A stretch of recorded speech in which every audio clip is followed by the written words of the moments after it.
What's up guys, it's Smith here from GamersHeroes.com. I'm going to quick guide for today in Palworld on what are the best pals to get right at the start of the game. We're talking levels 1 through 10, right when you've just started, you've just plopped your first base down.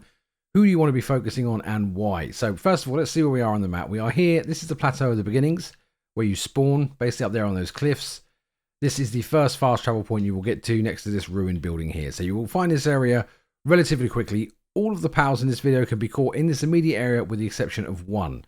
And that first one is going to be Direhound. Now, this is not a guarantee. Direhound is really good. He's a good combat pet. So you're going to have combat pals, you're going to have base pals, right? Base pals sit at your base. They have good gathering skills and work suitability skills on the right-hand side. Their work suitability. The pals you have with you, they're going to be fighting pals. This is a fighting pal and he's a mount. So he's the earliest mount you can get in the game. So he's worth it just for that alone because the speed is it's a crazy difference. Let me show you real quick. It's so much faster to travel by mount. So with this guy, you do need a bit of luck. If you come to this location here, so this is the ruined church, there is an egg here. It's always there. It's a fixed egg spawn. And then there is another one further up the beach here. Now, every time you come down here, grab the first one, grab the second one, and then wait a couple of in-game days, maybe 3, and they will respawn. I don't know how quick it is. When I was here, I managed to find sort of 2 or 3 batches of these before I moved on. So definitely come down and check these, grab the eggs. You're not guaranteed to get Direhound, but you might get someone else cooler, but they're always worth getting. I got mine really early. I've had him with me ever since, and he's absolutely fantastic. Next up, we are going to go for Foxparks. Now, Foxparks is a combat pet with a slight bit of work suitability. Early on, level 1 kindling is useful for using the campfire to cook food and whatnot. As you progress, level 1 skills really won't cut it. So this is more of a combat pet that you can throw in the base when you're there just to help. Now, the reason I suggest picking this guy up is because early on, depending on your experience with survival games and games of this genre, if you're struggling with the combat, having some AoE abilities are really useful. So this guy's special attack allows you to pick him up and set things on fire like a flamethrower. You do need to get the saddle for this. So whenever I talk about saddles, you have to get the PAL bench and then you make stuff there. The tutorial walks you through it, so you don't have to worry too much about it if it doesn't make sense yet. The only negative with this guy, it does drop off relatively quickly, sort of allow level 15 to 20. You're going to be looking for more stronger pals. I wouldn't put too much time into farming the perfect one of these, but he's definitely worth grabbing early on. Next up, probably the pick of the bunch, Nightwing. This guy is absolutely fantastic. He is the earliest level flying mount you can get, I believe. Scroll down here, it's on the right somewhere. There we go. So by level 15, which is relatively quick in this game, as long as you're getting your 10 captures, just capture 10 of everything, you can get the Nightwing saddle. Ingredients are a bit steep for that level, but it's completely worth it. Flying in this game makes everything easier. You level up quicker, you gather mats quicker, you travel faster, obviously. It's a really good way of doing it. And this is where you'll find him exactly here above this church, hovering around. Now, it's not a guaranteed spawn, depending on the time of day and what day it is.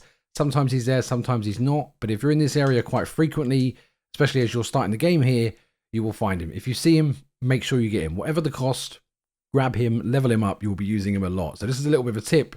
As I'm flying around, especially now when I'm fighting higher level creatures, if I've still got lower level ones I don't need to catch, I just throw a ball as you walk past and you'll catch them almost every time. He allows you to sort of sit and farm from the sky so you can attack creatures without taking any damage.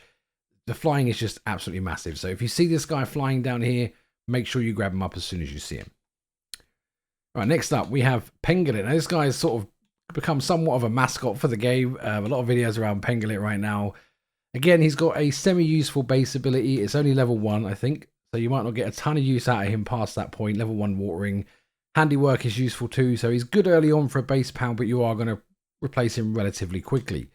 This is another one that's good for an AoE burst. So for this guy, you can use his special ability and you will turn him into a bazooka, basically. A bit fidgety, this one.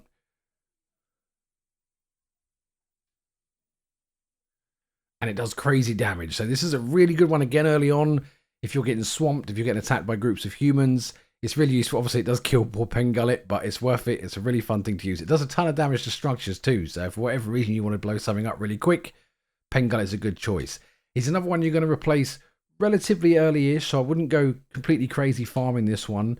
The last up, we have Chapi. Now, Chapi is the opposite to the rest of these. He's absolutely useless in combat, but eggs are going to play a major role in the game later. You are going to need eggs to breed your pals. Breeding is really good because it allows you to change passive skills and breed them into other chickens. So as you can see here, I've got 20% increase to movement speed, 30% increase to movement speed for 50% total, and work speed at 20%. This guy's an absolute work machine. It's pretty useless because all he does is farm and gather, but you can breed different levels, different types of pals with different powers. So I can breed this guy with the wolf if I want, and there's a chance of the passive skills going through. So you want to try and catch as many of these early as you can, because you're always going to need eggs. So you're always going to have some kind of egg laying thing. So Chapi allows you to have that in your base at all times. If you're going early, catch as many as you can, find ones with good passive skills. That way you're doubling up its usefulness. It's going to lay eggs on a daily basis. And then if you want to breed some new traits into new people, you'll be able to do that too. So as I said, this is a really early one, guys, sort of levels 1 to 10. I'm going to put out some more videos on some more advanced powers, but just for anyone starting out today, I just wanted to give you guys some tips on who you should be looking for. So guys, nice and quick, nice and easy. Get what you need and get back to the game. If we helped you out today, do like, subscribe, we do appreciate it, and I'll see you in the next one. Take care now.